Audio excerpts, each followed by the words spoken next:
E aí, pessoal, tudo bem? Aqui quem fala é o Pedro, estudante de biologia, e no Biocast de hoje a gente vai estar falando sobre as vantagens de dois processos super importantes, só que muito temidos pelos alunos, que são a mitose e a meiose. Antes de mais nada, eu vou explicar rapidinho as diferenças entre os dois processos. Enquanto a mitose está associada com a divisão binária de uma célula, a meiose tem como objetivo a formação de gametas, seja masculino ou feminino, que juntos vão formar um novo indivíduo. A mitose é importantíssima para todos os seres vivos.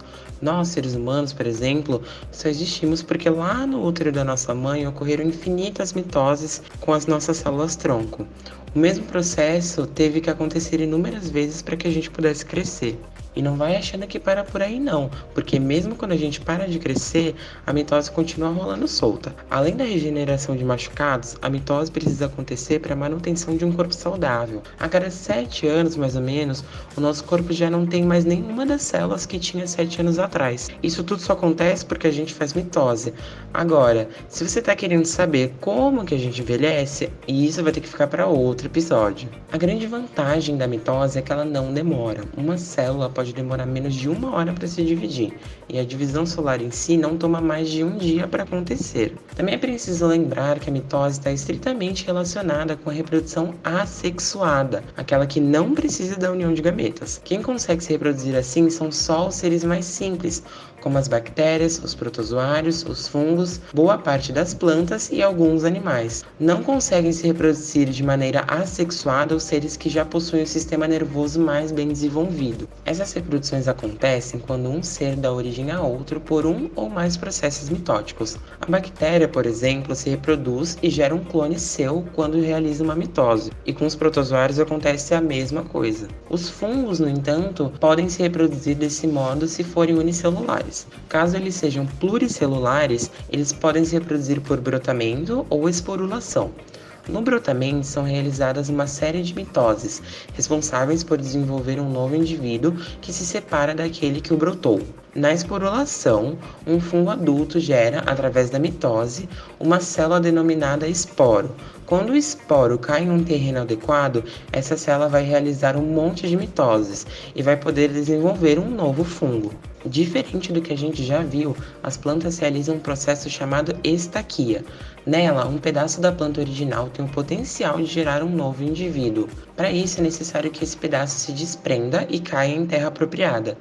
Esse processo nós humanos podemos proporcionar, por exemplo, quando queremos plantar uma nova planta. Se for uma violeta, basta arrancar uma folha dela e colocar ela na terra, que ela vai realizar uma série de mitoses para crescer. Com os animais, a reprodução assexuada só acontece entre as esponjas do mar, as hidras, que são animaizinhos microscópicos fixos em substratos, com as estrelas, pepinos e serpentes do mar, e também com alguns vermes. Nas esponjas e hidras, esse processo ocorre por brotamento, e é semelhante ao dos fungos. Já nas estrelas, pepinos e serpentes do mar, e também nos vermes, esse processo é por regeneração. Se esses seres sofrerem algum corte, eles conseguem se regenerar e formarão dois indivíduos distintos. Cada braço da estrela do mar, por exemplo, consegue gerar um novo indivíduo ao se regenerar através das mitoses. Em todos os casos de reprodução assexuada, os novos seres gerados são clones de quem os gerou. O bom desses processos é que eles ocorrem por mitose, já que assim, além de serem rápidos e simples, eles não dependem de parceiros para acontecerem.